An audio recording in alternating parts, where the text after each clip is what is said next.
Hello, my name is Alisha Jones, and I am an assistant professor of ethnomusicology in the Department of Folklore and Ethnomusicology at Indiana University, the Bloomington campus. Dr. Laura Plummer invited me to share some thoughts from a presentation that I did at one of the women's writing groups at Indiana University. I shared some feedback that I received from award-winning scholars and series editors within my field.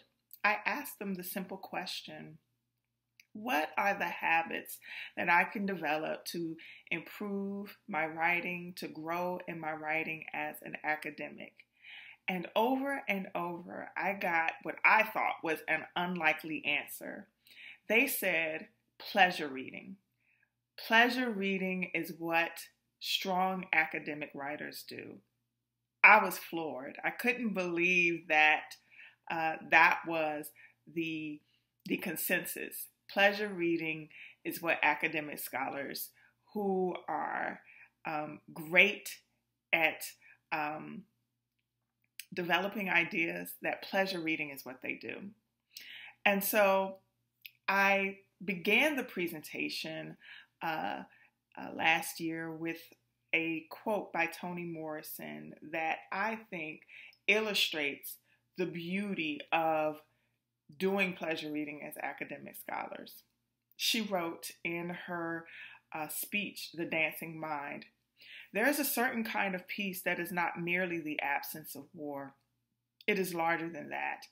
The peace I am thinking of is not at the mercy of history's rule, nor is it a passive surrender to the status quo. The peace I am thinking of is the dance of an open mind when it engages another equally open one. An activity that occurs most naturally, most often in the reading, writing world we live in. Accessible as it is, this particular kind of peace warrants vigilance. The peril it faces comes not from the computers and information highways that raise alarm among book readers, but from unrecognized, more sinister quarters." I thought that her reflection on the openness that many of us perceive as we read new ideas and engage new ideas, digest new ideas, I thought that her reflection on that openness was a lot like what the editors and writers said when I asked them about what great writers do. Pleasure reading allows us to develop our openness and to sense what positive reception or shaky reception of a work is like. And so I just wanted to offer some thoughts about pleasure reading, some ways of coming to the pleasure reading project, arriving to the pleasure reading project that will perhaps manage the guilt that many of us junior scholars face as we take time to indulge in a good book. Number one, I wanted to just offer that we should consider reading styles associated with our field. For example, I'm an ethnomusicologist, and we do a lot of ethnography.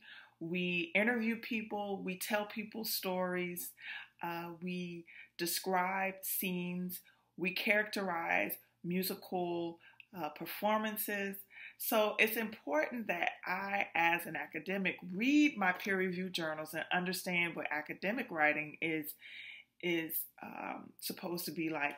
But also, it's important to read autobiographies, to read concert reviews, to read old bills about various productions, to get nuanced language to incorporate into my writing as an ethnographer. The second insight is that academic writers who pleasure read ought to read broadly and read specialists in particular topics. So say, for example, you are an English scholar looking at food culture. Read food writers, read culinary artists, read memoirs by chefs, read cookbooks, cook.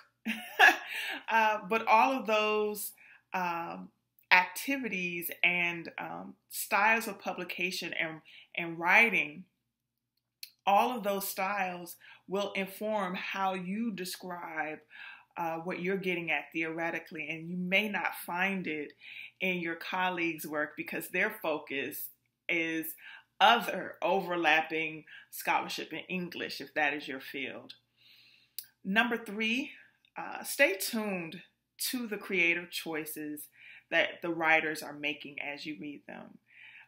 If you love what they did with the metaphor, perhaps retrace those steps, savor those steps, enjoy the contour of the story that they told.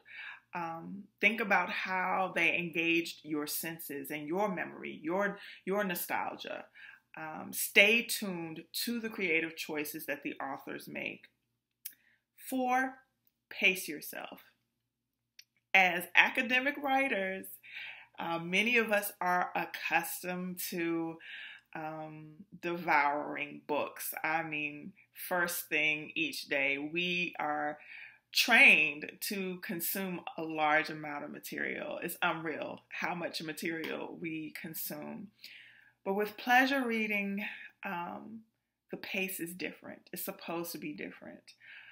It can be slower, and the task is not to rush through it, but rather to experience writing you enjoy, writing that is well thought, writing that gets your creativity going. Number 5, it doesn't take a lot of time to do pleasure reading.